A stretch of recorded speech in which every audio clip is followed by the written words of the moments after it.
사랑하는 주양교회 성도 여러분, 안녕하세요. 이병철 목사입니다. 오늘도 이 시대를 본받지 않고 마음을 새롭게 함으로 변화를 받아 하나님의 선하시고 기뻐하신 뜻을 분별하며 살아가는 복된 하루가 되길 바랍니다. 10월 6일 수요일 주만나는 고통과 절망이 끝은 아니다 란 제목으로 본문은 미가서 4장 9절에서 13절까지 말씀입니다.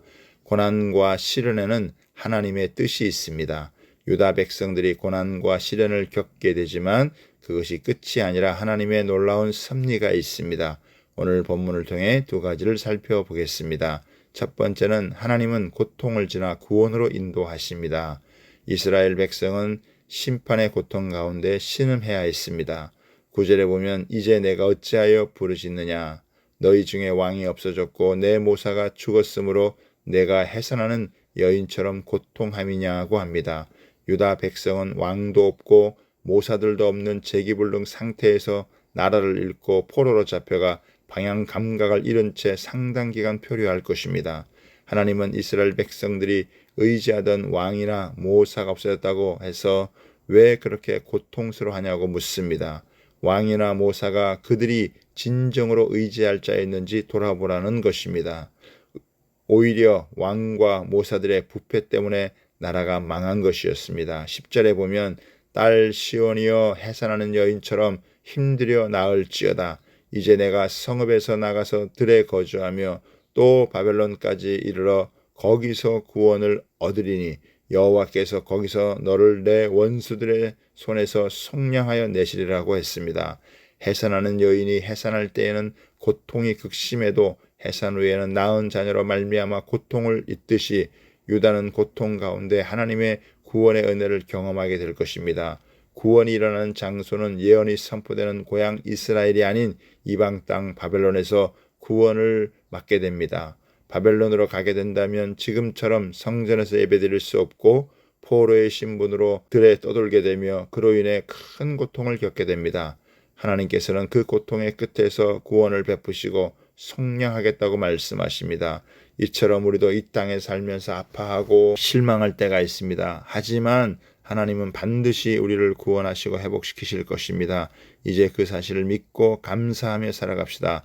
두 번째로는 패배를 넘어 승리로 인도하십니다. 11절에 보면 이제 많은 이방 사람들이 모여서 너를 치며 이르기를 시온이 더럽게 되며 그것을 우리 눈으로 바라보기를 원하노라고 했습니다. 미가 선지자는 예루살렘의 멸망이 하나님을 모르는 이방인에게도 얼마나 큰 충격이 될지 내다보았습니다. 많은 이방인이 시기와 질투로 이스라엘을 칠 것입니다. 백성을 죽이고 성전을 무너뜨리고 성전의 기물을 노략질하며 남은 백성을 포로로 잡아갈 것입니다. 그들은 하나님의 영광으로 찬란했던 시온을 욕보이고 짓밟으며 즐거워할 것입니다. 그러나 하나님은 악한 나라들을 그냥 두지 않으십니다.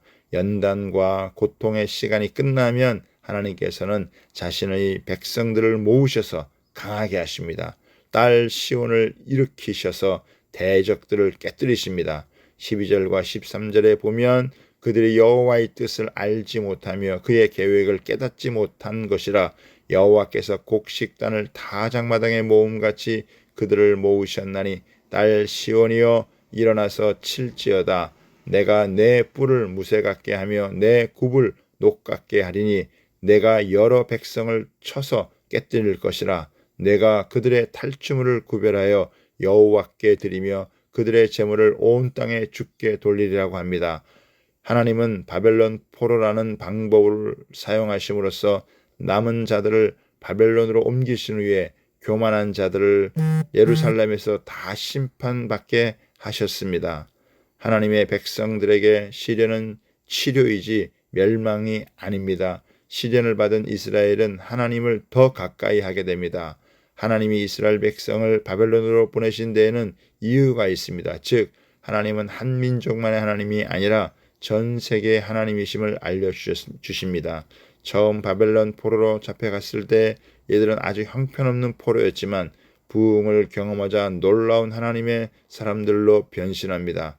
하나님이 타작마당에 곡식단을 모으는 것 같이 이방인들을 모으시고 다시 강한 나라가 된 이스라엘이 그들을 쳐서 깨뜨리실 것이라고 말씀하십니다. 마치 예수님이 십자가에 죽으셔서 단번에 죄와 사망을 이기신 것처럼 하나님의 백성이 승리할 날을 예비하신 것입니다. 그러므로 우리도 세상에서 승리할 그날을 마음으로 기다리며 당당하게 살아갑시다.